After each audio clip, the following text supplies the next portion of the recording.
উপাচার্যদের সঙ্গে বৈঠক ডাকলেন রাজ্যপাল। সব বিশ্ববিদ্যালয় উপাচার্যের সঙ্গে তিনি বৈঠক ডেকেছেন এবং রাজভবনে এই বৈঠক ডাকা হয়েছে বলেই খবর পাওয়া যাচ্ছে।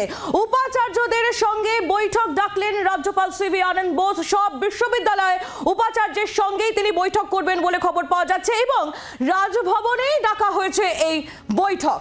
উপাচার্যদের সঙ্গে বৈঠক করবেন রাজ্যপাল সিভি আনন্দ বোস। কি বিষয়ে এই বৈঠক ডাকা হয়েছে আমরা জানবো। শ্রেয়সী গঙ্গোপাধ্যায় আমাদের প্রতিনিধি রয়েছেন আমাদের সঙ্গে টেলিফোন লাইনে। শ্রেয়সী, দেখো, রাজ্যের বিশ্ববিদ্যালয়গুলোতে সমস্ত বিশ্ববিদ্যালয়ের ক্ষেত্রে এই মুহূর্তে প্রায় 17টা বিশ্ববিদ্যালয় রয়েছে যেখানে কিন্তু উপাচার্য নিয়োগ নিয়ে জটিলতা চলছে।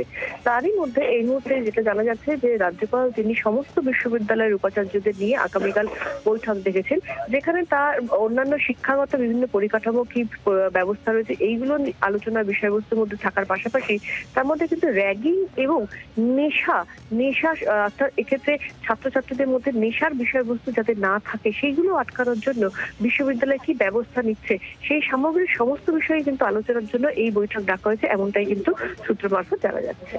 ধন্যবাদ শ্রেয়সী। শ্রেয়সী গঙ্গোপাধ্যায় আমাদের প্রতিনিধি ছিলেন আমাদের সঙ্গে টেলিফোন লাইনে। বাংলার আওয়াজ, বাঙালির আবেগ, জি 24 ঘন্টা।